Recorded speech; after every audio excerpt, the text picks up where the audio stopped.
what is the number one thing, the most important thing to know, pay attention to, adjust, tweak, etc., if you want to be a happy, healthy runner?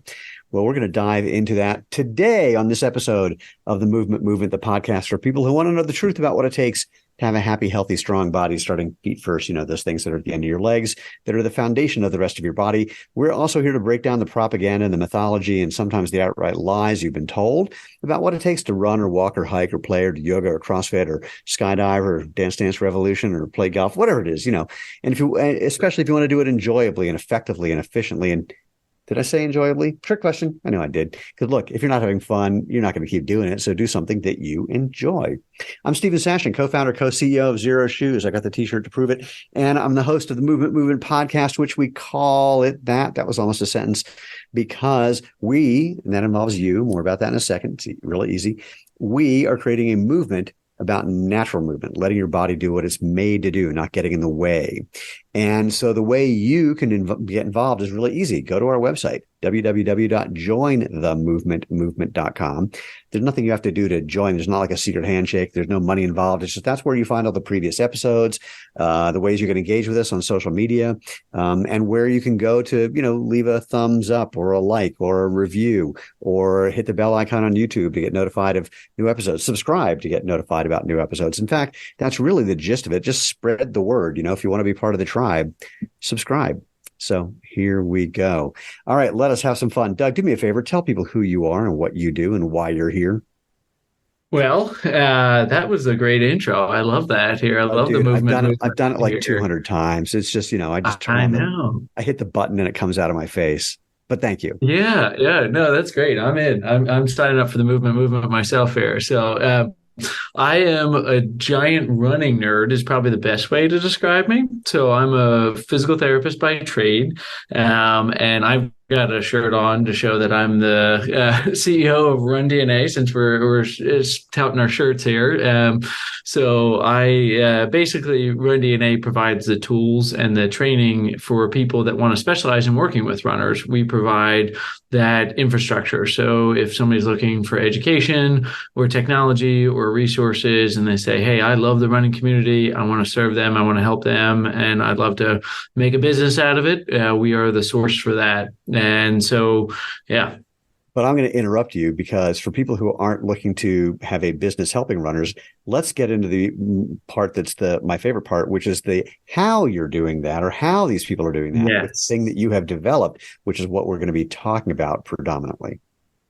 Right, because it all comes back to the runner at the end, and that's what I've spent my career on. And so I because I'm a giant running nerd, I work with runners all day, every day. And part of building Run DNA was also really building up my own running practice. And I now work a lot with the military. I am the team PT for a professional Adidas running team, and I basically just work with running and runners all day long. So lots to share with the actual running community as well here. Okay, I'm going to, man, you're just not giving me what I'm looking for. So here's where I'm going. The tool that you use, that is the primary thing that you do to help these runners is what, Doug? Gait analysis, running gait analysis there. Yes. Now, there's more to it than that. I want to put a bookmark in that. Because there's more to it than just gait analysis. There are a lot of people who are trying to do gait analysis. You walk into almost any running shoe store, they've got a treadmill with a camera and a 20-year-old kid who learned how to hit rewind on the tape recorder. And do they have video recorders? Whatever they have, to look at it and tell you something. But you're in a whole different game. And so actually, let's talk about what you've developed first. And then I want to talk about the next thing I want to jump into is the where we met part and how relevant that is to where we met and how this relates to anybody listening to this who either is a runner, wants to be a runner, knows a runner, used to be a runner, thinks about running, running. So talk about your magic technology, which is really, really cool. Yeah, so maybe give a little bit of a background of how created it might kind of take us to there. So I, physical therapist, like I said, and and I was really lucky to have great mentorship with Irene Davis, Rich Willie, Lynn Steiner-Mackler, amongst others, and just learn gait analysis as a student. And then in my early career, I was really lucky to see just really the research side of that. And what we discovered as we were going about is that there's no perfect way to run, but there are imperfect ways to run that can put a lot of stress on the body. And addressing those things makes a huge difference. And one of my favorite running studies shows you that for people that think gait analysis is out of reach for them or it doesn't benefit them, it's for everybody. It's for every level of runner, from a new person up to the very highest level. I've worked with people that run 346 miles, and I've worked with people that run 1046 miles. Gait analysis is a crucial component of that. So what we did is we started realizing that these imperfect ways, there were categories, and that there's certain things that runners fit into. And we made up these 5 categories that we actually noticed were very related to research items that we found that were correlated to high injury rates and poor performance. So we took these 5 categories and I started teaching courses called Certified Running Gait Analyst. And we got a lot of great response to that. And we started teaching this. And now we've had about 10,000 people go through our courses. And we've had a lot of great response to that. And we've got people all over the country, over the world now, that are certified to analyze gait, which is a huge benefit for runners. But then we started realizing that to do it at the highest level, we need the most accurate information that's available immediately. So I looked around at camera systems and to do gait analysis, and quickly realized that I didn't have hundreds of thousands of dollars to invest in that. So I built my own camera system that was really designed for clinicians and for runners to get immediate feedback and for them to understand, hey, this is my most important thing that I need to do, and this is how I'm going to change it. And then when they do, you can quickly retest and see, did they actually make a difference? So that's what we really kind of led us to this point. And then we've done a lot of work with the military. So we got grants and funding through the military to develop our technology even further. And now it's got all sorts of algorithms and apps and everything that go with it. But the net of it for the runner is that when you get a gait analysis with R3D, you understand what category you're in, exactly how to fix it. You get an email every day telling you, here's what you need to do. Here's a video of how to do this exercise or this drill and how to go and make a significant change. Because if you make a 10% reduction in stress with each step, you can run twice as far before your body breaks down. 10% is easy to do. If you're looking to make a big impact in your running and you haven't had a gait analysis, that's probably the thing that's holding you back from achieving the goals that you really want with running. Now, I got to put a pin there because, again, there are lots of people and lots of places where they claim to do gait analysis. And more often than not, like, again, if you go to a running shoe store, they're going to put you on a treadmill. They're going to film you from the knees down, maybe if they're smart from the hips down. Or smarter from the hips down. And they're doing this so they can say to you something like, hey, you pronate, hey, you supinate, hey, you fill in the blank 8, and therefore you need to wear this shoe. Yes. Would it be fair if I just made the statement, or you can tell me if you disagree with the statement, that's all bullshit? I think I would agree. So so here's the thing, right? Here's when people ask me the difference. I knew I was pushing you on that one, but I couldn't help myself. No, I love it. And it's like, here's the thing, like, for those of you if you're not watching it, and if you're listening to it, I'll explain what I'm doing here, but I'm turning my finger to the side right now here. And if I'm holding 3 fingers up, if I hold it in 2 dimensions, it looks like I'm giving you the middle finger here, right? So, but if I turn my hand, now you see that I'm not giving you the middle finger. That's really what. Just to explain it, just for the fun of it, because actually this is a fun thing people can do. Put your forefinger and the tip of your forefinger and tip of your thumb together, so making a circle. Hold your other finger straight up, and then from the side, if you do it the right way, where the thumb and forefinger are facing somebody, it can look like you're flipping somebody off, and otherwise you see in 3D, whole different game. So I think that was a good politically correct way of answering my question. So Yes. Well, now, so there's some science. The scientific way of answering it is that our eyes only see about maximum 16 frames per second. So when somebody just watches you run, if somebody's just watching you run, you have to be very careful because there's something called brain sponging that your brain actually fills in what you want to see if you don't have a high enough frame rate for it there. right. So if they're filming you in 3D, in 2D, and they're using a higher frame rate, at least 60 frames per second, they're going to get more information. But like we just did with the middle finger experiment here, it's okay, but you're not getting all of the information. And a runner needs the most important information for them. So if you're not getting 3D, you're not getting the whole picture. And best case, it doesn't help. Worst case, it makes you worse. Well, and what I love about your system is you developed it's doing two things. You've developed something that will give you all the joint angles, joint moment arms. I mean, all the physics that you need in something with 3D information with the simplest setup I've ever seen. Normally you'll go somewhere for any sort of gait analysis, and it is this like looks like it's out of some sci-fi movie for what they have to do. And your stuff, I mean, I'm exaggerating for the fun of it. It practically fits in a suitcase and away you go. I mean, it's really just the technology itself is quite brilliant, and the information you're giving someone is quite impressive as well. And to the point about frame rate, when I was in the lab with Dr. Bill Sands, who used to be the head of biomechanics for the U.S. Olympic Committee, he wouldn't do anything under 250 frames a second. And he would say, because you really need that. And I said, and he was actually filming at 500 frames a second, which needs a lot of light, which makes you very hot when you're under those lights. But regardless, I thought that was kind of overkill until I saw in my own gait analysis that right before my right foot was hitting the ground, it was everting, turning out just a tiny bit in a way that was putting strain on my hamstring.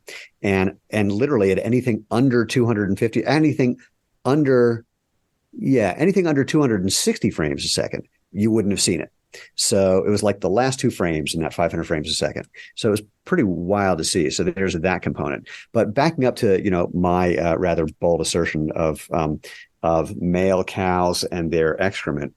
The thing about what happens when most people go into a running shoe store is they're trying to, they've basically learned to tell you something that they can then use to sell you something. But I'm going to use pronation as an example. There's a footwear, I don't know what to call him. In fact, I'm not even going to mention his name. Anyway, big deal footwear guy who used to be Mr. Anti-Pronation and then changed his tune. And when people asked him why he changed his tune, he said, because in the research, there's now enough showing there's no correlation between pronation and injury. So it's not something that needs to be corrected. Now, that said, there's hyperpronation. There are other things that are related to that. And of course, now that I said that, everyone's going to go, oh, well, I must hyperpronate. Otherwise, they wouldn't have recommended this shoe. So trust me, the odds of you hyperpronating are very slim. Ironically, unless you're often wearing one of the shoes they recommend. So, and to explain that, just to get into the physics, but then I want to back to you for the win, Doug.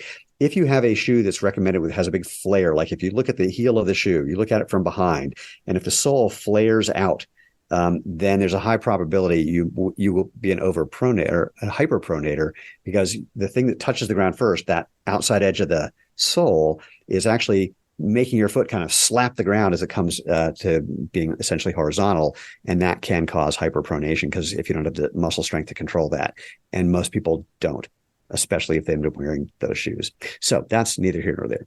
But one of the things that I really loved, we met at an event called the Mountain Land Running Summit, which is put on in Park City, Utah by a physical therapy rehab training facility. And they bring about 200 physical therapists in from mostly around, Utah-ish, but people fly in from all over as well. And it's a bunch of researchers talking about the cause and cure of running injuries. And the thing I want to really harp on because we're going to get into the 5 categories of problems, but I want to start with my favorite because A, it's my favorite, and B, you did something that I adore that I want people to play with. So I've been to these events for years, and usually there's arguments about what causes running injuries. And this time there were some, let's call them minor variations on a theme about what causes running injuries. But there was one thing that every one of the people who has anything to do with gait brought up, and they all agreed on this, and that is perhaps the number one cause of problems is overstriding, is landing with your foot too far out in front of your body. They all said that. That's the first time I've ever seen that happen. And these were, people with very disparate backgrounds and very different practices. Some of them just total researchers, some clinicians, some trainers, but every one of them, overstriding was a problem. Is it fair to say that that might be one of the 5 categories of things that are problematic? That is the number one category of yes. What is problematic. So you That's nailed why it's it my there. favorite. Well, now yes. here's my the next favorite thing. So you had a treadmill set up with your system recording people, and you get this cool 3D stick figure of you showing how you're running. And tell me if this is accurate. It's probably not, but everybody that I saw that you did analysis for, and these are physical therapists, and some of them are really accomplished runners, every one of them overstriding. I think at that conference particularly, I think it probably was about 75% were overstriding. I didn't see everybody, but the part the part that I also loved is the people that were overstriding. If you asked them if they were overstriding, they would have assured you that they were not. Yeah, 100%. Yeah. That's what's so challenging about running, and why I say that running is one of the most highly skilled activities that people ever do. Far more challenging than even something like golf, that everyone thinks that golf or hitting a baseball is really hard. But those are discrete activities where you get feedback about a very definitive start and end. And running is a continuous activity that you get no feedback. And how fast you run is not a determinant of how well you're running from a form and technique standpoint. So running is one of the most challenging things to actually know if you're doing well. And that's why the 3D information gives you the feedback and the information that you need to actually make a difference. Brilliant. And, I want to highlight that because a lot of people will look at some analysis that someone has done of professional runners, which, first of all, it's just to the point we made before, video at between 16 and 60 frames a second tops, where what you're seeing can be easily misinterpreted because what an elite runner is doing, especially with how fast they're moving across that ground, is very different than what you're doing if you're going at half that speed. So someone will say, well, that guy landed on his heel. It's like, yeah, his heel barely touched the ground because his leg is moving so fast as it's coming back underneath his body that for all practical purposes, he didn't. Or more importantly, who gives a shit? Because that guy's trying to make as much money as he can before he's washed up because he needs to support his village. So, the fact that someone is doing X doesn't mean it's the right thing to do for you if you want to have a long, I don't even want to say career, a lengthy running career, even if your career is as a total amateur who's just doing it for fun. Yes. Yeah. 100%. Replicating professionals is a great way to get injured. When I first started working with professionals, they were trying to replicate each other. And that was causing all sorts of issues too. They're like, oh, well, I see the Kenyans run this way, or I see, Kipchoge is running this way. Right. I should run this way. And it's like, no, you shouldn't run that way. That's not the way, and what you're doing that you think is running like that professional doesn't look at all like what they're doing too. And they just don't get the feedback. So it's very challenging for them if they don't know what it actually looks like. Well, this is what you just said is basically a researcher named Ben Onig. He's basically staked his career on what you just said, which is, don't arbitrarily change your form because that's going to get you injured. Which I disagree with, and I would imagine you do as well. The arbitrary part is the key part, but he basically says, don't change your form. There's a way that's natural for you to run, and you just want to do that, which I disagree with because you learned that form in part because of the shoes you started wearing, because those impact your form. And B, you give someone the right cue, the right feedback, it will change your form if you do it smart in a good way. I mean, he would never say that about gymnasts. It's like there's a correct way of doing a double backflip, and or the way you do a double backflip is like, no. There's a way to do a double backflip fundamentally. Minor variations, but the overarching things identical about anyone who can do a double backflip.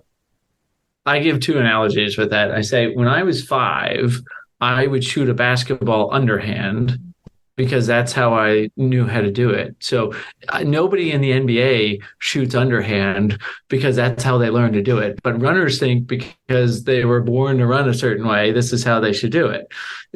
So it's not true. And then for my physical therapist group, I say, hey, if you saw a pitcher and they're throwing and their elbow's dropping way down, would you fix that?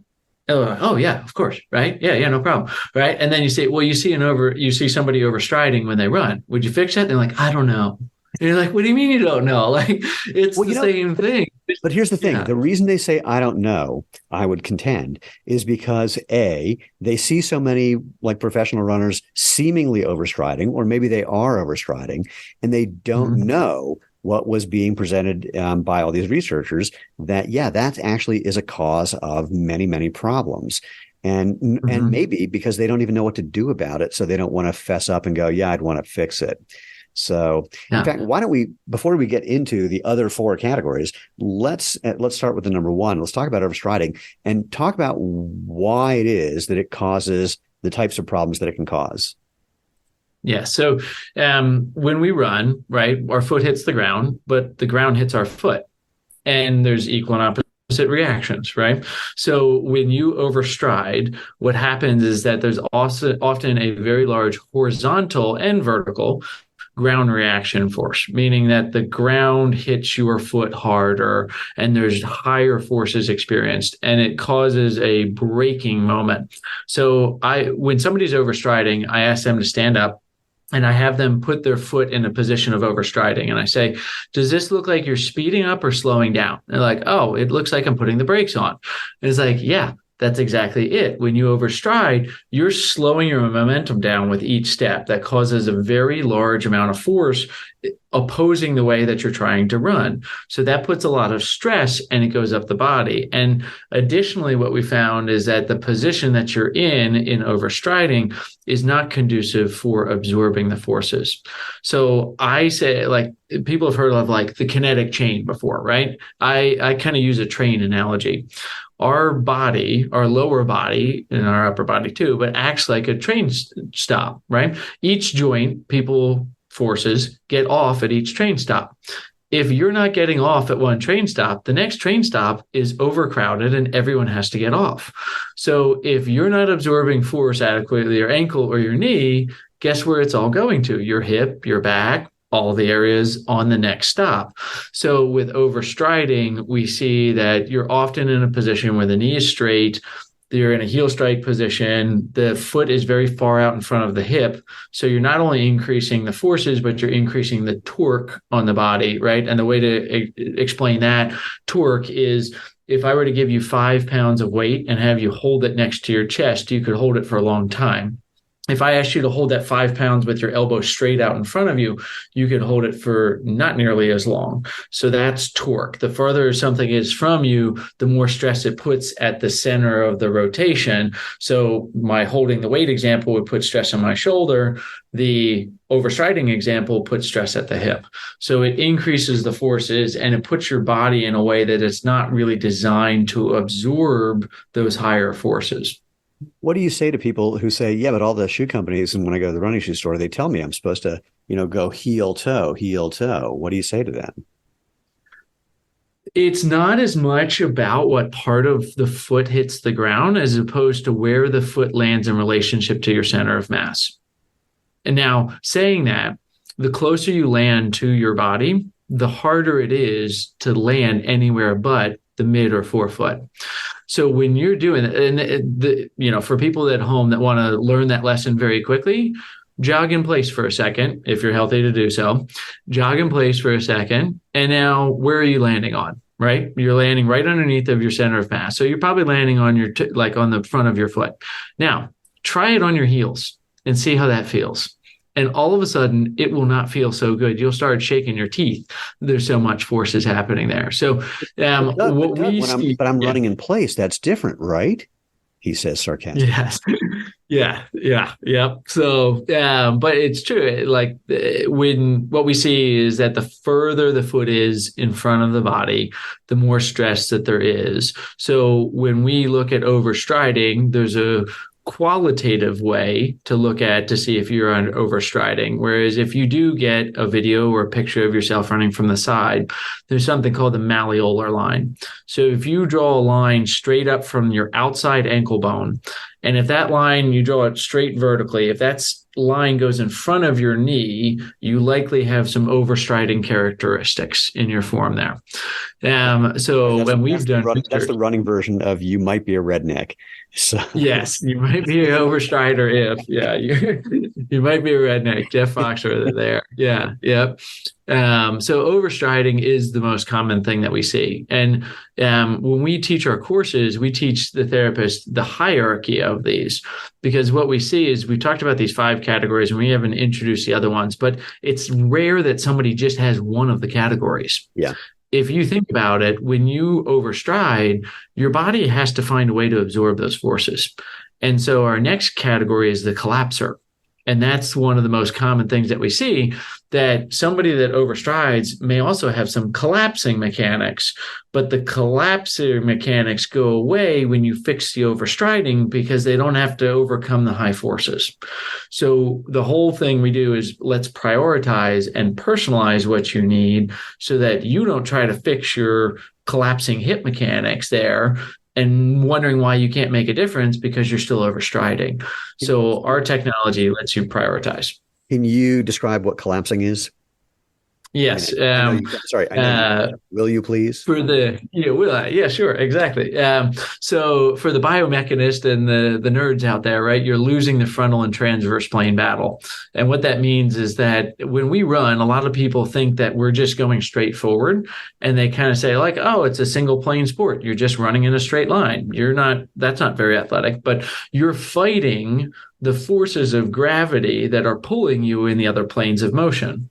So what happens when we run is gravity pulls our knees together, and it forces our hips to collapse. So when we see collapsing, and collapsing can happen at multiple areas throughout the body, but that's what we see typically with the excessive or hyperpronation, genu valgus, or the knees coming inward, and the pelvic drop where you stand on one leg and the opposite hip drops down.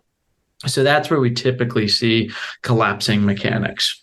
There's an article or an email that I used to send out, and I don't even know if I still do actually, where Glenn Mills, who was Usain Bolt's coach, said what turned him from a very good 400-meter runner into the fastest 100-meter runner in the world was working on getting him to stop collapsing. Basically working, I don't want to say core strength, that's a little misunderstood, but that's the gist of what he said, because it was more to it than that. But basically making him a tighter spring, a more taut spring. Yes. Rather than having any of those things collapse. And that, and if you watch him run, you see that. It's like when he hits the ground, when his foot hits the ground, you don't see his, everything being like a slinky, just going, there's just a tiny bit of vertical oscillation, mostly from the difference between when he's on his toes for when he's not on his toes. I mean, that's really it. And that's, that's what they worked on for a year. So you hit on a very interesting point. I don't know if you noticed this during the Gait analysis, but we have a measurement called stiffness. Mm-hmm. And we look at somebody's stiffness, and there's still, I'll put a little disclaimer on this, the literature around stiffness is still developing. But what we're starting to understand now that we've done it, interestingly enough, here, we've been measuring stiffness for years with our system. There's something called the spring mass model system, and it looks like exactly like you described. If you have more stiffness, the spring would go through less motion. Like if you have a low amount of stiffness, you would go through more motion as the spring or like an accordion goes. So what we've found is that from a performance standpoint, when we find a more efficient form, the stiffness goes up. And the reason that we think that is that because your body is efficiently using its natural springiness and it's naturally getting recoil. So people don't always, this is a little bit of a clickbait kind of thing, but running is largely passive. And what I mean by that is that when you run, your body absorbs forces during the first half of your time on the ground, the absorption phase. When you are propelling yourself forward, that is largely passive. Mhm. 95% of the energy that you absorb in the first half of stance can be returned in the propulsive phase if your body is lined up in the appropriate position.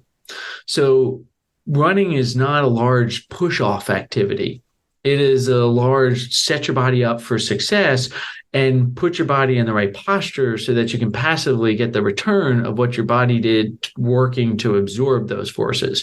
So you have to really be an efficient spring. And that's why my professional runners, and all runners, but I really work a lot on jumping mechanics and landing and plyometric type activities, because that springiness, that stiffness is really important. I may be bragging when I say this next thing, if you know what I'm talking about, and I imagine you will. Do you know the RSI test?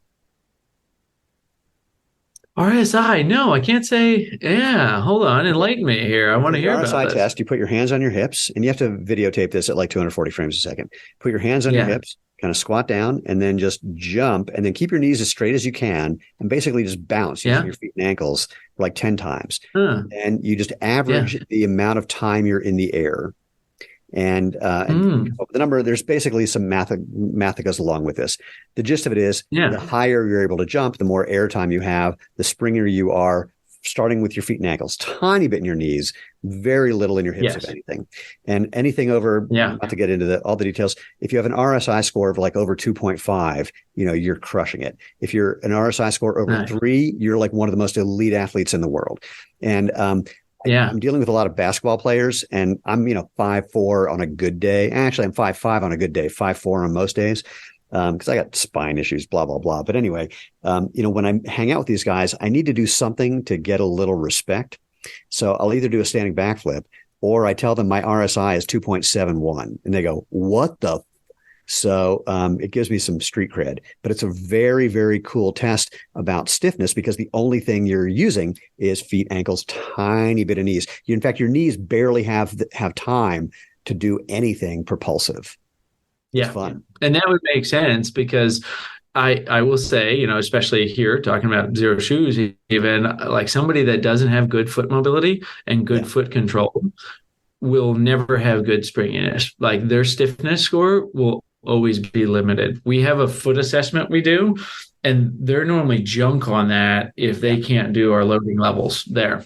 And the foot strength thing, this is where what I say to people. So I ask them, is weaker better than stronger? And they go, what? No. I go, how do you make your arm, like if you want to make your arm weaker, what do you do? They go, I don't know, don't you use it? Yeah, like put it in a cast, right? They go, yeah, sure. I said, so, put it in a cast, 8 weeks later, it comes out, what, weaker, stronger? They go, weaker. Cool. What happens if you put your foot in something that doesn't let it move? And they go, oh, Yeah. yeah, huh. And then they look at their shoes. It's like, wait a minute. Yeah. Yeah. That's just like the opening gambit, if you will, because even then they're going to, yeah, but I need that cushioning. In fact, let's go back to overstriding for a brief second. There are people who think that even if they're overstriding, landing with a relatively stiff leg, et cetera, that the cushioning in the shoe is supposed to take care of that. Thoughts, comments, responses? Yes. All right. So one important thing that you brought, like when you were saying that, I think it's an important topic to bring up. Running injuries have a 4 to 6 week delay. Interesting. So, because it's micro trauma, it's not football where you break your leg when a 400-pound lineman rolls on top of it. You break your leg slowly, one step at a time over 4 to 6 weeks. So, Wait, are you suggesting that we run with a 400-pound linebacker who at that first moment just tackles you and you're done with it? You don't have to put yourself through the next. then you're done. You're out of your misery there, right? Yeah. That's part of your Switch system. sports for a day. That's one of your interventions Yes. is here's a 400-pound guy. So got it. Yes. So sometimes the way I've described the excessive amount of cushioning that's in shoes these days here is that it doesn't fix anything. It just makes you not care. Yeah. It doesn't actually change that. It doesn't absorb it. It's enough of a reduction that you just don't care. But what happens is you get that shoe and you go run on it for 4 to 6 weeks and you start getting injured. And And you're like, well, it can't be the shoe because I've been running for a month of these and it's fine. But what happens is that it's micro trauma and it's happening time and time again. And I think one of the big issues, and this is where we combine really well, right? Because when you're getting a shoe, when you're looking at it there, you really should be looking at how it impacts your mechanics. Because when we've done this, we see that somebody with a very high stack height with their shoe, so just how far your foot is actually from the ground, that causes a lot more control. And you talked about the lateral flare on a shoe as well, right? So those types of elements can really significantly change some of your biomechanics if you don't know that it's happening there. So when you're evaluating a shoe, we do an analysis all the time to look at it to say, hey, listen, it might feel great when you're walking around the store and you feel like you're walking on clouds, but what's going to happen when you're 5 or 6 miles into that and your hips are having to control all that excessive angular velocity that is happening from the increased stack height? I mean, I'll give my personal story with like, I got my Zero shoes on right here, right? Like I'm wearing them right now. Because I'll never forget this. I had a shoe on and I have a knee injury. For those of you that don't know me or followed a little bit of social media there with me, I partially tore my patellar tendon.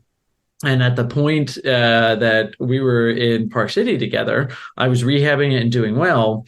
But it's a good story here. I went for a run and I got to the top of a mountain and there was a giant moose up there. So I had to haul down the mountain to get away from this moose. And I'm rehabbing a torn patellar tendon, and it's a partially torn. And so at the conference that day, my knee was hurting. I was standing there. It's like, man, my knee hurts, right?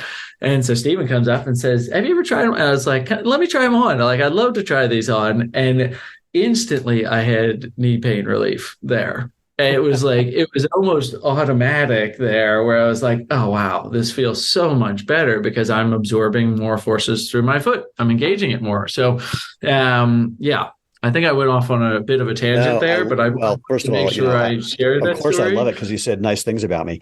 So, and about our brand. Well, it's funny. In the way back when, let's see, should I mention this brand? I'll hide the name. It's Bloka. So when people started wearing Bloka shoes, there was a bunch of like Olympian level runners that I was training with. And I said to all of them, in 2 years, you won't be able to run anymore. And they're like, what are you talking about? I'm putting in more miles than ever with these things. They're great. I went, yeah, I know. In 2 years, you'll be done.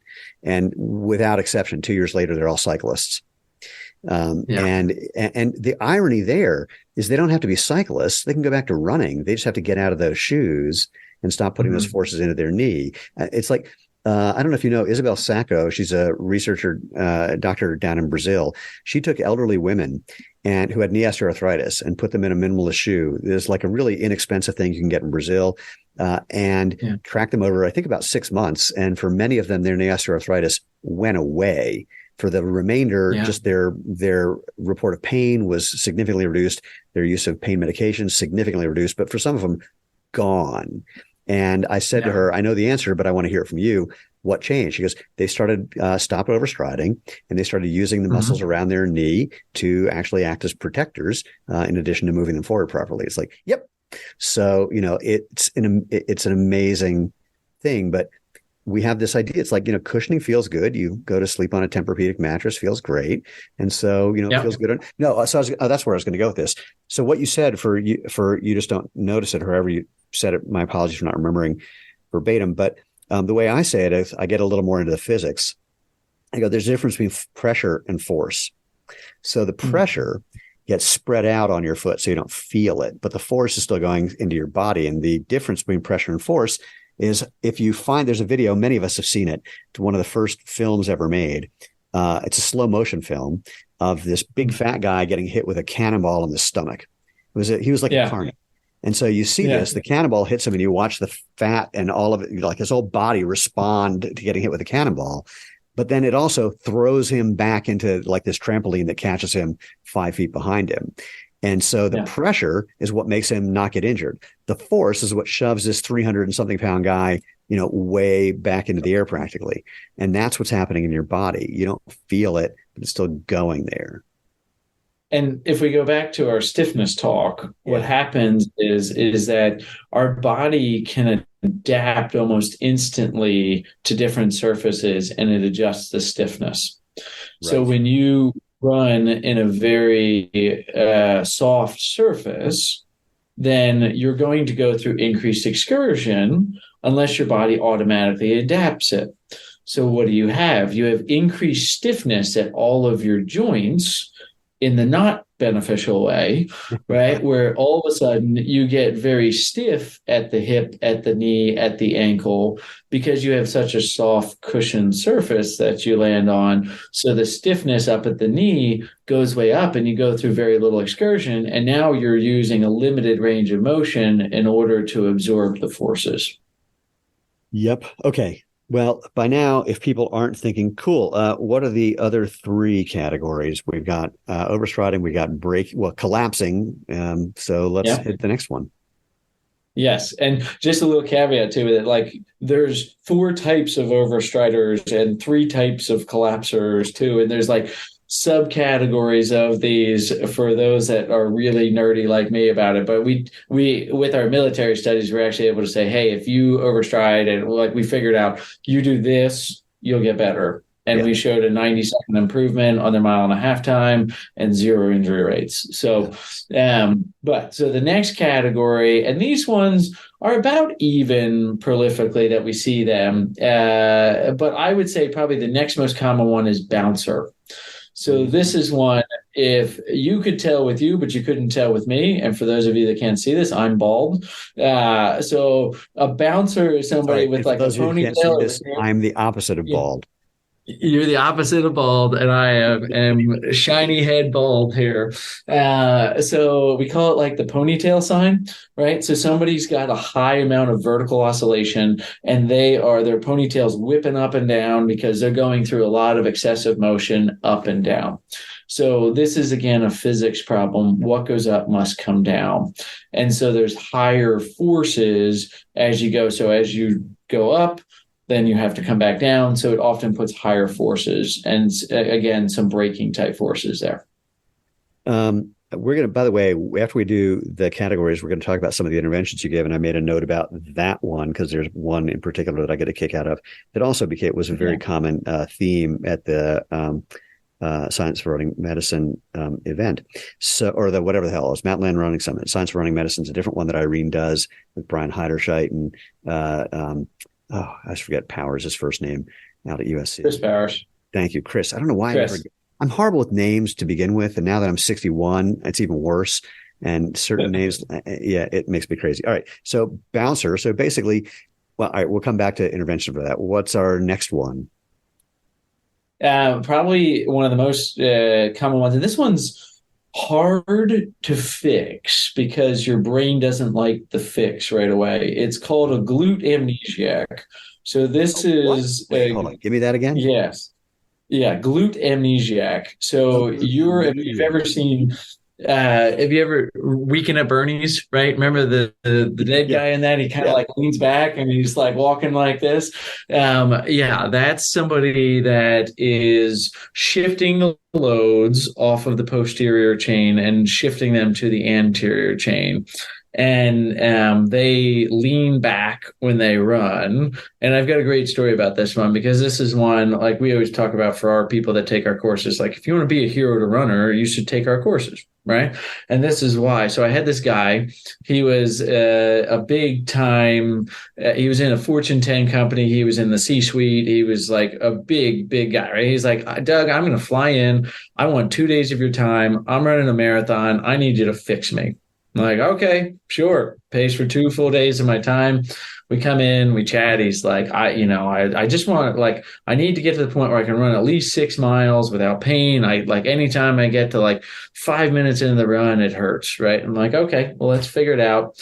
And we get him up on the treadmill. I do a gait analysis and I'm like, see that he's just leaning way back. I'm like, okay, hey, try this. Like, try like you're running uphill or you're running into a really stiff wind. And he does it. And he's like, he looks at me. He's like, it doesn't hurt. It's like, okay, we'll keep running. So we run for another 2 minutes. It doesn't hurt. And I say, all right, go back to your old way. Does it hurt? And he's like, yeah. Okay, go back to the new way. Does it hurt? He's like, no. It's like, okay, well, what what do you think What here? So what what else do you need? all right, Get out of here. what else do you need here, right? So he's like, all right, I'm gonna go have dinner. I'll come back tomorrow morning, and if it still doesn't hurt, like you get the rest of the day off. And so he came back the next day. It didn't hurt. He got back in his private jet and flew home, and he was fine. Oh, if it could all Followed up be with so him 6 months simple. later. Yes. So it's again to the point of like, you just have to know what the right thing is for the right person. Yeah. So glute amnesiac, when they lean back, it increases the distance of the force application on your knees. So if somebody has anterior knee pain and they look like they're kind of sitting back or leaning back when they run, that puts a lot of stress on the front of the body and takes stress off the back of the body. So we teach people how to lean forward from the ankles, not from the waist. Yeah, and the right amount, because that's another Yes. piece of that. So, it's a funny thing. There's been this whole idea that came out of a number of different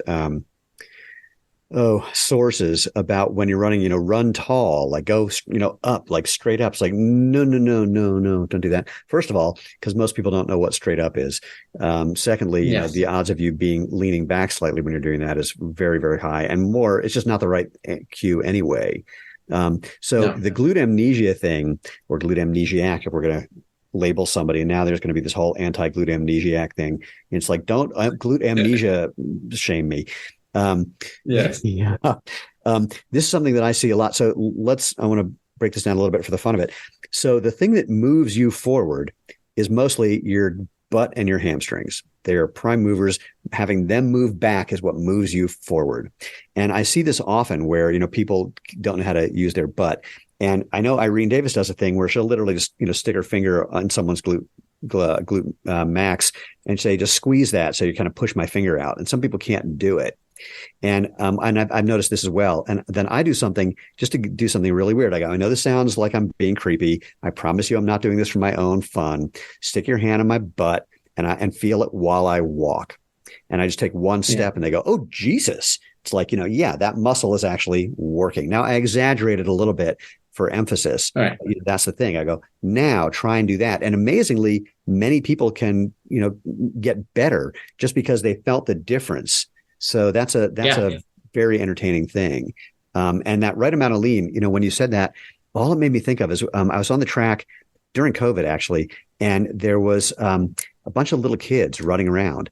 And not only were they not overstriding, but they had the perfect amount of lean. I mean, it was perfect. They had this look on their face. I call it the really weird look called smiling. They just were having fun. And everything was just right. And you could see they're using their butts properly. And it's kind of the difference between like a good sprinter is like all butt, and a mediocre distance runner has none. And so, and there's so many things. Do you want to talk about the things that happen further down the chain when someone's glutes are just not functioning correctly, when they don't know how to use them? Right. Yeah. So it's interesting, right? With running here, with walking, the glutes are more active from a propulsion standpoint. Right. What we say with running, the glutes are actually their highest activity is right before the foot hits the ground. Because they're extending the hip backwards so that we're not overstriding too much. Yep. Then the roll on the ground is more actually keeping us stable and keeping us upright from falling over there. And not as much with propulsion, actually, which kind of says that running isn't a pushing activity. It's more of a pulling activity. But if you don't have the glute, like if your glutes aren't properly functioning and you're getting some of that pelvic drop, what's happening is then that contributes to a lot of those collapsing mechanics, because then as you drop your hip, then the knee goes inward, the foot goes out, everything down the chain gets interrupted. And they see that drives a lot of the stress down the chain. And so people that are even having some foot pain or things like that, it might be coming from proximally up at the hip, because the body part that hurts is the one that's making up for something else not doing its job. Well, this is a great diagnostic thing. You can see it, many people, they may not be able to see it in their own running because they're not looking down or seeing it from the right angle, but a quick video can sort of determine some of this. I saw something I'd never seen before on the trail by my house not too long ago. This woman runs by me, and it's important for the story to say she was decently overweight. Probably weighed about 180 when she probably should have been about 130. Okay. It's only relevant because when she ran, so as she's running by me and I'm seeing her from the side, I can see that her left leg is tracking well. Her knee is pointing forward. Her foot is pointing forward. Her right leg, the knee was pointing in, basically almost hitting her left leg, and her foot was pointing out, which just struck me as the craziest thing I'd ever seen. And then she gets by me, and her left glute was a nice full thing for a 180-pound woman, and her right glute looked like someone who weighed 100 pounds. There was nothing there. Now, I didn't stop her, of course. That would have been way too crazy. But, it made me wonder, did she have some surgery, some accident, something? Yeah. Or, was she just doing this for so long that just that muscle atrophied so much? But I had never seen such a screamingly obvious visual explanation for what was happening with her, everything from the hip down, than seeing her, out of sync butt. Yeah. Yeah. It's wild. Then you'll see that there's a chance that she had no clue. No question she had no clue. Yeah. And I've seen professional runners like this. In fact, I remember seeing this one. I just remember this. I was driving to brunch with some friends, and I see this woman, and you can tell when someone knows what they're doing to a certain extent. And so she had that "I'm a serious runner" thing going on, but same issue. Yes. She had vastus valgus. Her knees were practically hitting each other. Her toes were pointing out, and just you can also see in the form, if you know to look, she just was not. Her butt was just turned off. I mean, she was like a Memento level amnesiac on that one. She wasn't trying to solve the crime. So the OG glute amnesiac there. Yeah. For people who don't know what that reference was, go watch the movie Memento. It's great. All right. We have one last category. All right. Let's see. Weaver. Weaver. I think which one we already covered. Weaver. Yep. Yeah. So like Bueller, Weaver. So you're with weaving, you have a narrow base of support. So instead of your feet being a little wider apart, your feet are close together or even crossing over the other side. So anybody that's experienced IT band syndrome or some of those issues before, this is putting those structures on the outside of your leg under tension, and that can cause some of the issues that we're seeing with the weaving mechanics there. So this one's actually a really easy kind of fix. This one is sometimes this is again just like the lean forward if you're glute amnesiac. There's the run wider apart if you're a weaver. And so I always tell people find a line on the road, preferably the white one, not the yellow one, so you don't get hit by a car.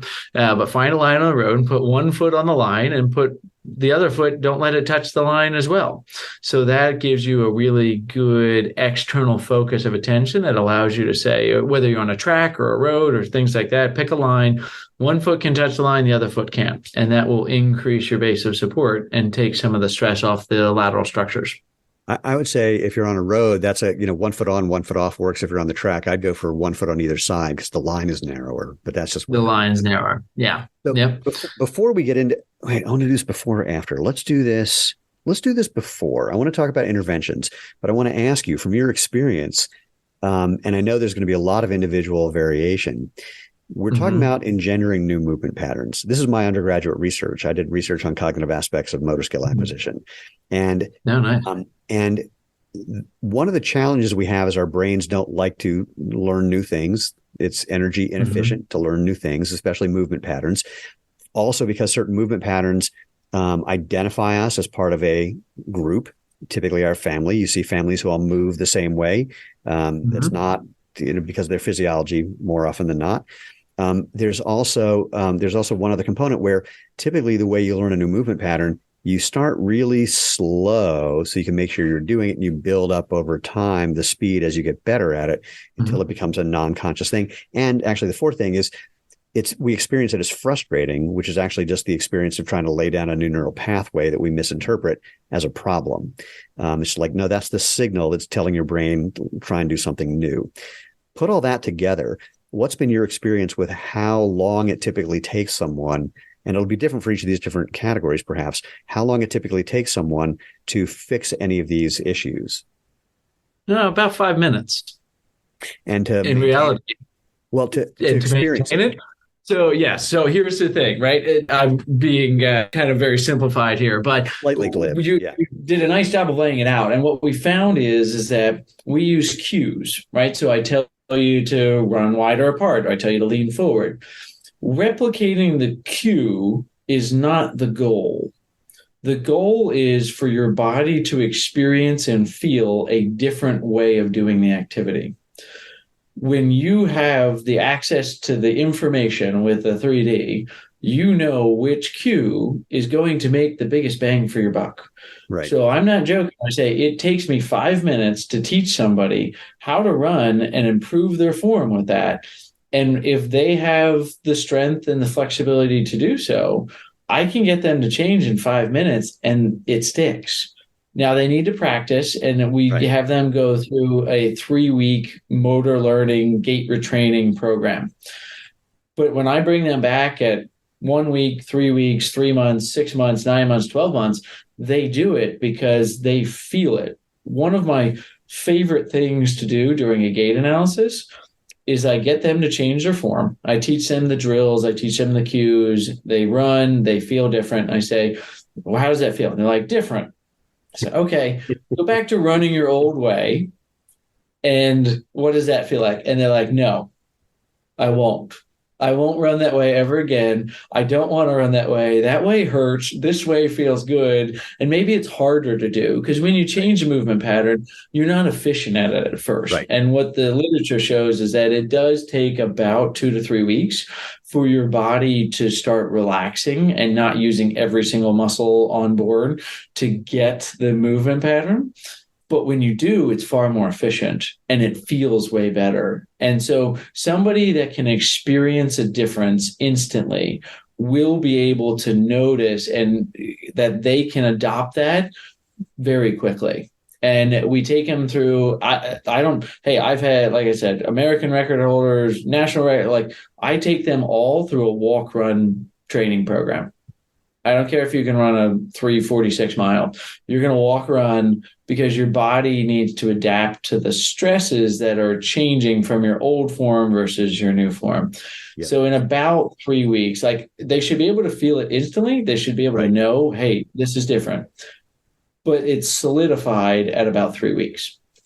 So many people by now are thinking, okay, I want to get some gait analysis. We'll get there, I promise you. But in the interim, for people who won't do that, can't do that, et cetera, let's talk about some of the interventions. And I need to preface this by saying, one that I hope you mentioned, and if you don't, I'll cue you to do it. You are, I'm going to say this and be somewhat self-aggrandizing before I compliment you. I think I'm pretty good at coming up with cues for people to learn to do things differently. You crush me, dude. You've come up with things that I've never thought of that are so good. And both metaphors and cues that I just adore. And so, and there's nothing that I find more fun than someone who makes me go, oh shit, why didn't I think of that? So, and then I don't feel bad. It's like, no, we got to hang out. So, so just as a FYI, I'm just so impressed with what you came up with. So with that, little smoke going up your butt, tell me, let's talk about some of the interventions, some of the cues that you will give people to make some of the changes to some of these categories of problematic running. Yes. Are you alluding to the paper towel roll cue? Did we talk about the paper towel roll cue? No, I'm can't wait to. No, I'm talking about, I'll just give you the hint on what I'm talking about. Yes. Soccer ball. Soccer ball. Yes. All right. Perfect. So, yeah. So, you'll love the paper towel roll and cue. So there's even more, right? And this is what I do all day, right? So I've had to think about it. And the way that I come up with a lot of these cues is I ask people, actually, I will tell them something and then I'll say, well, so what were you actually thinking about? And they're like, I wasn't thinking about what you were telling me. Like, I was thinking about this, right? And that's how I've come up with a lot of these cues. So I'll give credit where credit's due because it's not always me there. Oh, But so I take back everything I said. You suck. You yeah, just yeah. listen well. Okay. I just listen about, yeah, that which is the key. Like that's the key there. So, but so the cues are to help you experience the form and the posture, right? So for an overstrider, one of the things that we will have them do is a technique called knee drive. So with knee drive, what we're trying to get them to do is recover quicker and get their thigh and their shin in the correct position during the swing phase of the mechanics. Wait, I want to pause there for people who are not hip to this. In running biomechanics, the word recover is basically from your foot. By the time your foot comes off the ground, getting it moving forward and then eventually down till it's basically getting it moving forward. Swing phase. In front of you. Yeah. The swing phase. Yep. Where your foot's off the ground there. So we're trying to get you into that position a little sooner so that at the time that your foot's hitting the ground, you're now extending the leg and your leg is going in the same direction as the way that you want your body to go. Whereas an overstrider, their leg's still moving forward and it's jamming into the ground and then the ground's jamming you back. So we do a marching drill and we have people pretend we have a march in place and you can try this at home again if you're safe to do so. You just start marching in place and think about that when you have somebody in front of you and they're throwing you a soccer ball and you're kneeing the soccer ball back to them each time as opposed to juggling the soccer ball. And it's a kind of a tricky way of teaching somebody that their position of their shin. When your shin is in the right position and your foot stays behind your knee, you're not going to overstride. You want your foot to stay close underneath of your center of mass, and you can let the knee go forward, but you want the foot to stay underneath of you there. So kneeing the soccer ball is a way that gets you to get your foot off the ground faster. So we're reducing ground contact time. It puts your thigh and your shin in the correct position so that you can absorb the forces when you hit the ground, and it causes you to land closer to your center of mass. So it kind of hits all of our buckets in one cue there, and it really does help a lot of people with their form. I'll tell you, I sat at this very table. 2 seats away from me was Nicholas Romanoff, from the guy who came up with Pose method. And Nick will videotape you and then show you the videotape and say, here's where things are out of whack. And the basic idea behind Pose is there are a couple of different positions that your body will be seen in if you're running effectively. Same way for ballet, if you're doing a plie or a jeté, there's, certain positions you have to hit in the process of doing that move, because if you don't hit those positions, you're not going to do the move correctly. So he took a look at my running, and I was, I'll say it in the fun way, 3 frames off. Basically, my recovery leg was not getting forward fast enough by just a couple of frames when you can see it on film. And I said to him, so what's the secret to fixing that? And he goes, awareness. I went, that can't be it. Because I'm really aware of what my body's doing, but something's happening that I can't find because I've been working on this one. I can't find it. Now, I haven't been on the track for a little while because I had shoulder surgery recently, but using this cue, I think may have rectified that. I'll know the next time I can get on the track. And because I want to highlight the thing that it does for me is it's everything you just said. It gets my foot off the ground faster with my knee moving in the right direction immediately.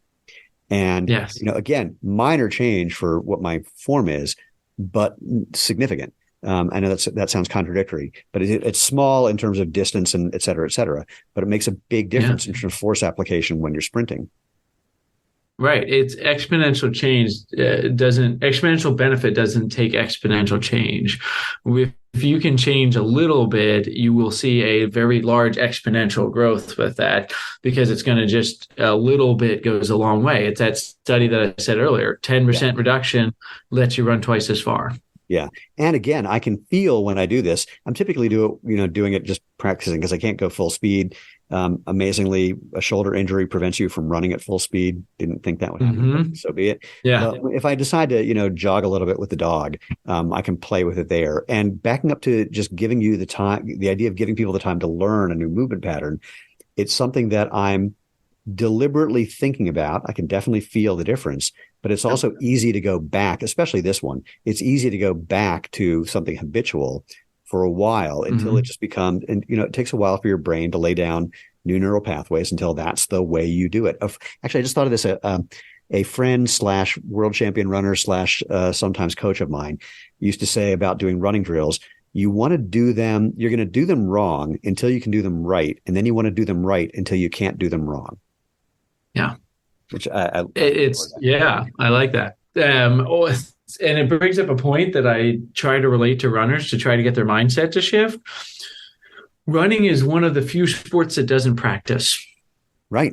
There's some exceptions, right? A lot of people like sprinters are better at this, and there are exceptions to that. But runners just train. Yeah. They don't practice. It would be like that NBA player we were talking about earlier. If they never took free throws, if they never practiced plays, they just went out and trained. And what we see is that we should be practicing our running form at least once a week. You should be practicing your form. We will talk off camera, if you will, because I have a thought about that, but that's a whole other thing. Right. I won't be able to talk about it here because it's really cool, and I'm keeping it. All right, I like it. Need the soccer ball. Love that one. Okay, what else you got? Pull it out of your goodie bag. All right. So some of the other categories are a little simpler, right? Like bouncing. Mm-hmm. You can just look at the horizon and don't do that. Or you can focus on your ponytail, right? Like don't bounce up and down. Hold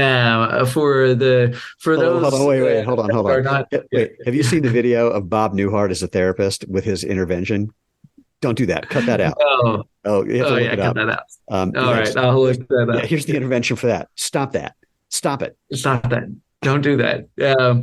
You can also, for a bouncer, you can pretend to run under a low bridge or like whatever really relates to that. For the glute amnesiac, where I said, hey, lean into the wind or pretend that you're running uphill, lean from the ankles. You talked about not running tall. I agree. I don't like people to run tall. I like them to run long, right? Like elongate your body like a ski jumper as opposed to tall, like you're trying to posture yourself. So there's those types of. Sorry, I got to do this one again. Yeah. I keep interrupting because we're having sparking too many thoughts. This whole thing about being tall or leaning backwards. Yeah. Where you see this even more, it's just the way people walk. The writer David Sedaris, he's been living in France, and his French friends accuse him of walking like an American. He goes, "What does that mean?" You throw your legs in front of you. That's what they say. And so I see it so often. People are just subtly leaning back. And when you do that, you're not using your glutes. You're using your hip flexors to throw your legs in front of you.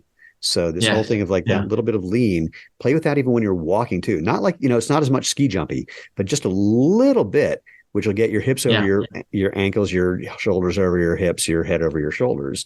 And it'll feel a little weird. It may feel like you're falling forward slightly. Good. Yeah.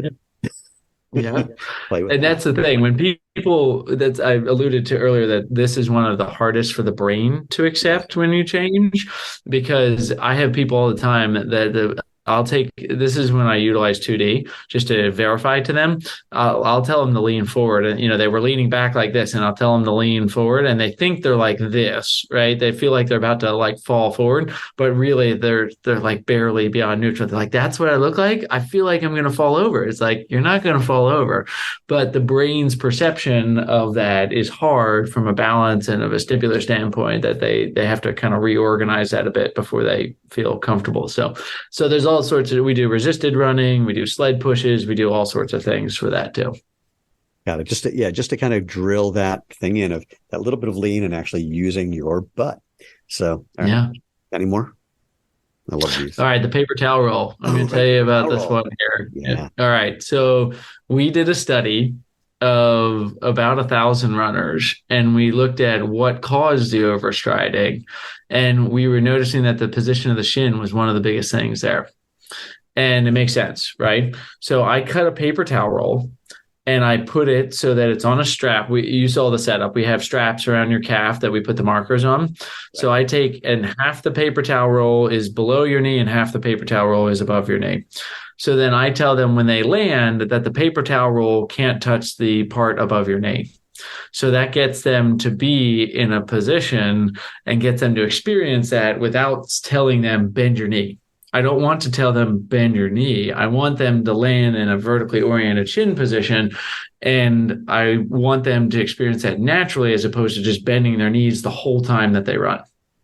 That's So really good. And it relates to the secret thing that we will have to say when we stop recording.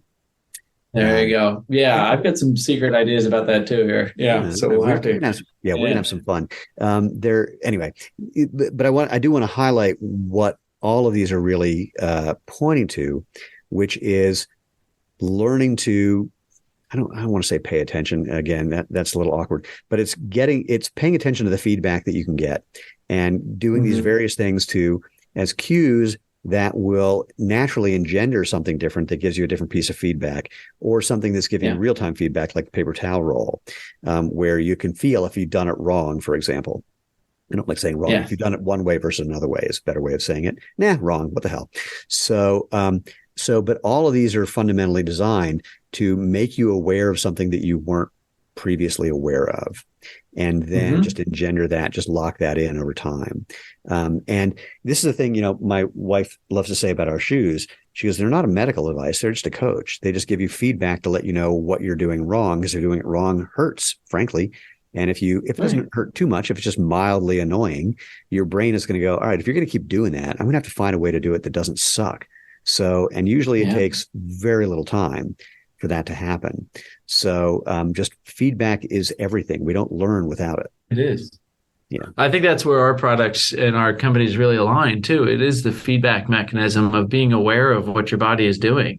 And seeing that, I've wanted to do a study for a long time, and maybe we would be perfect to do this together here, of like correlating people's walking mechanics to their running mechanics, and like how many overstriders overstride when they walk versus overstride when they run. And if we change one, does it have an impact on the other? And they're different movement patterns. So my hypothesis is no, but if we can get them to change both, like, does that have a better impact? And should we not just be looking at somebody's running or walking in isolation? We should be looking at them together. So but feedback is huge with that. And that's what people need, is they need feedback of how this is actually performing.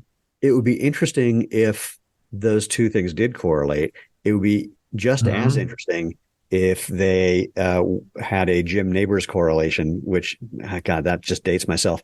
Anyone who doesn't know Jim Neighbors, many people under the age of 40 probably don't.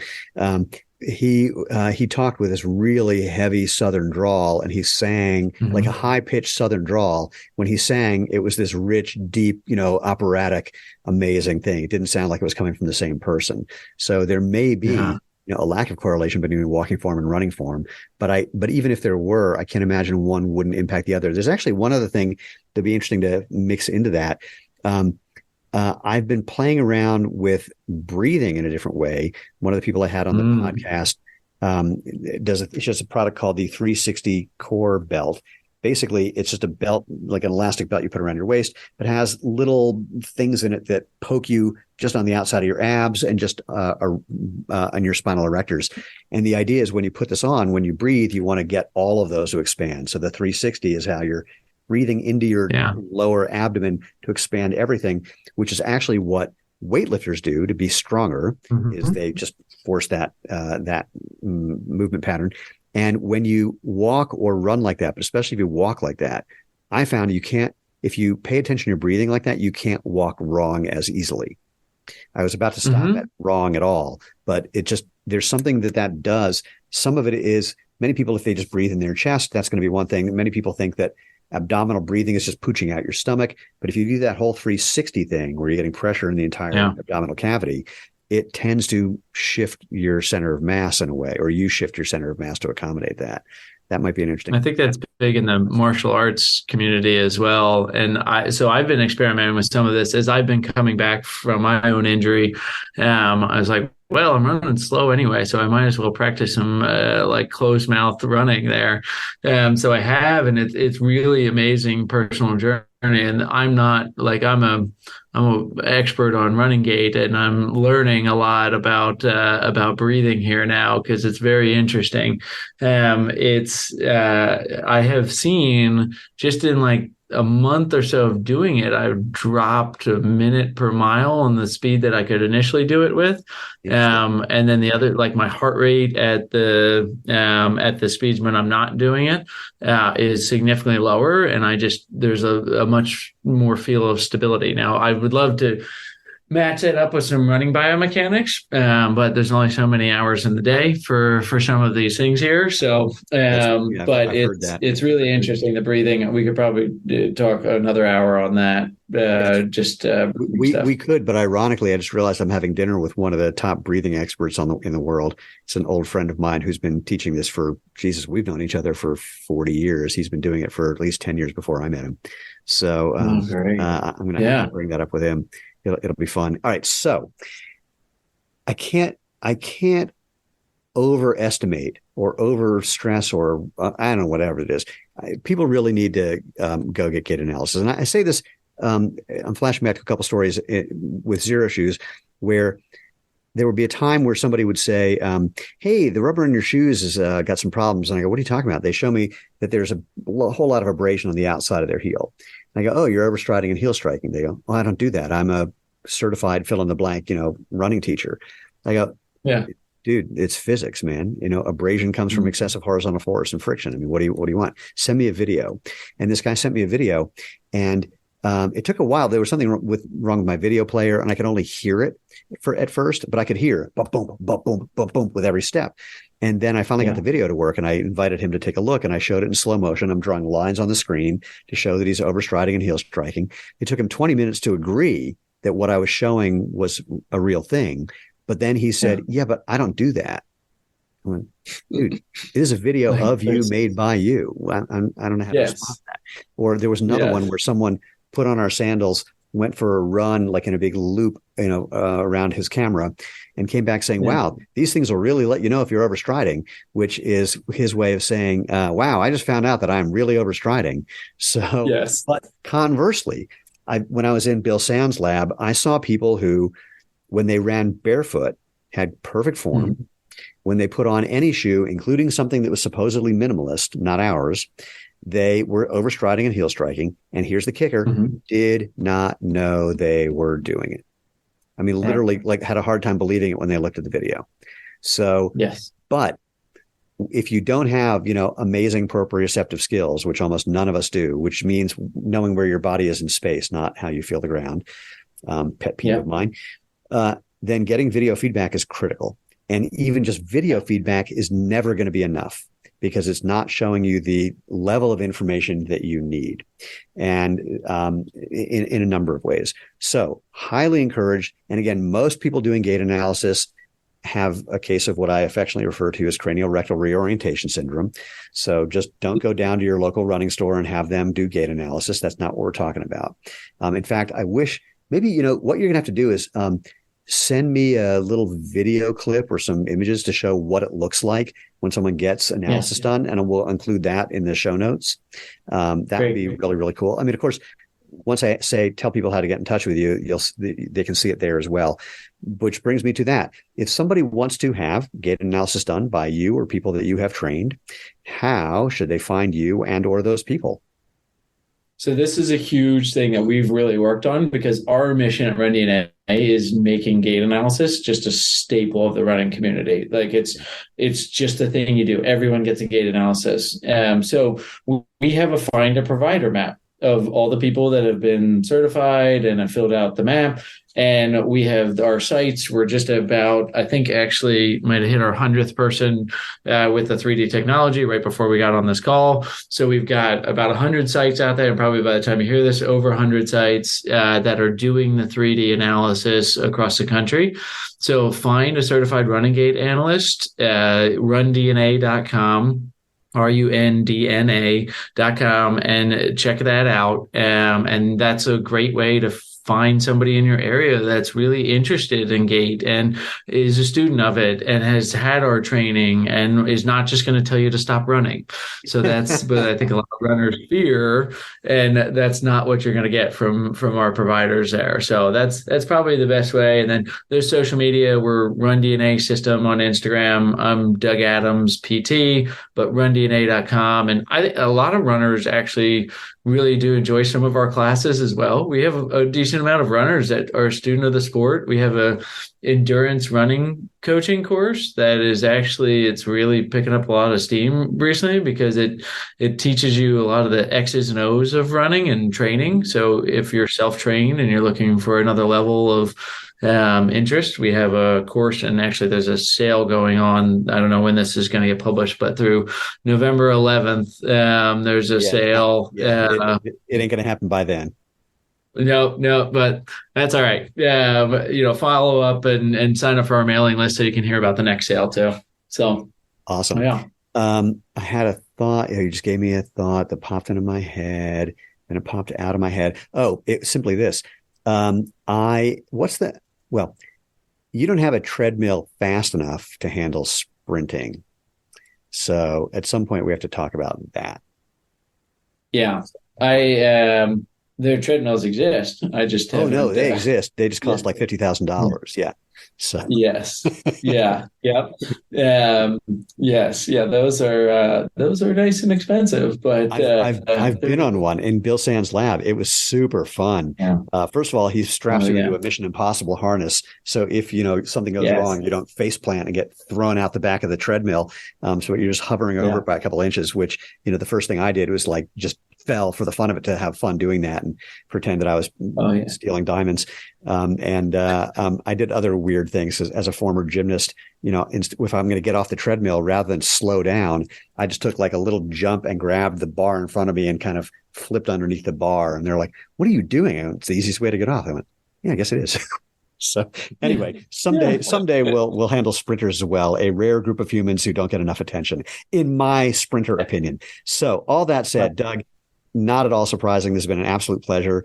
I really do hope that a bunch of people take you up on the offer to use your practitioner locator, whatever the hell phrase you used, to find someone who's doing this and go have some analysis done. And all I can tell you is I don't care how good or bad of a runner you think you are, this can and will help. And I know that many runners who think they're really good runners, they're afraid of finding out that there's a problem. And I would encourage you to just don't do that. Just stop that. Because, learning, I know we like to think that we're above all that, but we're not. And, finding that little thing, you'll get over the embarrassment of it when you feel the effect of it. So go for it is my thing. And again, and it's easier than you think. It's not as hard as you think either. Yeah. It's small tweaks. We're not going to change everything. It's when you find the right thing, it doesn't take a whole lot of effort. Yeah. And you get a whole lot of reward on the backside. Perfect. So speaking of effort and reward, I don't know, really not that, but just a reminder, go back to our website, www.jointhemovementmovement.com. Find previous episodes, ways you can find us online. If you're not getting this podcast from a podcast provider you like, you'll find the other ones, kind of all of them. And if you have any questions or comments, if there's someone you want to recommend for the show or something that you think I got totally right or wrong, or again, if you think I have a case of cranial rectal reorientation syndrome, happy to hear it. You can drop me an email, MOVE, at jointhemovementmovement.com. And most importantly, between now and whenever we virtually find each other next, go out, have fun, and live life feet first.